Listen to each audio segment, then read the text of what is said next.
This video note demonstrates how to configure a link to a named fragment on a web page. Browsers begin the display of a web page at the top of the document.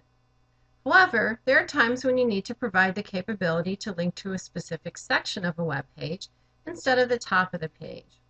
You can accomplish this by coding a hyperlink to a fragment identifier, sometimes called a named fragment or fragment ID, which is simply an HTML element assigned to an ID.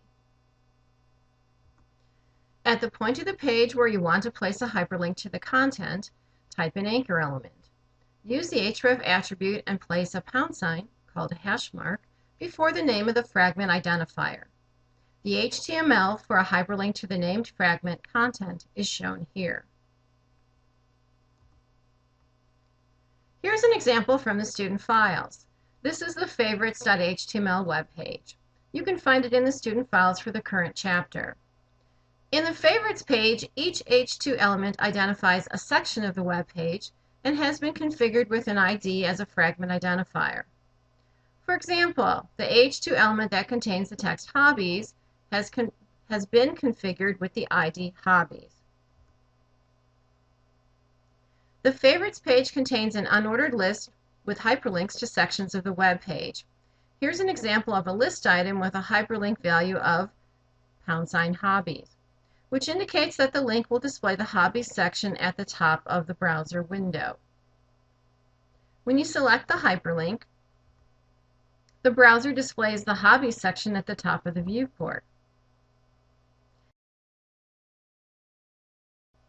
To link directly to the hobbies section from another web page, use both the file name and the fragment identifier in the href value. Linking to a named fragment is often seen on long web pages.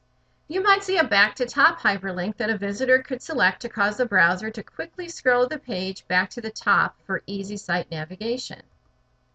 The favorites web page in the chapter's student files demonstrates an example of this. We've scrolled down to the bottom of the web page. Notice the hyperlink with the text top. When you select the hyperlink, the browser displays the top of the web page.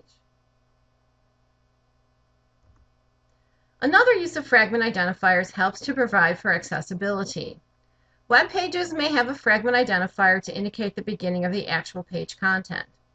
When the visitor clicks on the Skip to Content hyperlink, the browser links to the fragment identifier and shifts focus to the content area of the web page.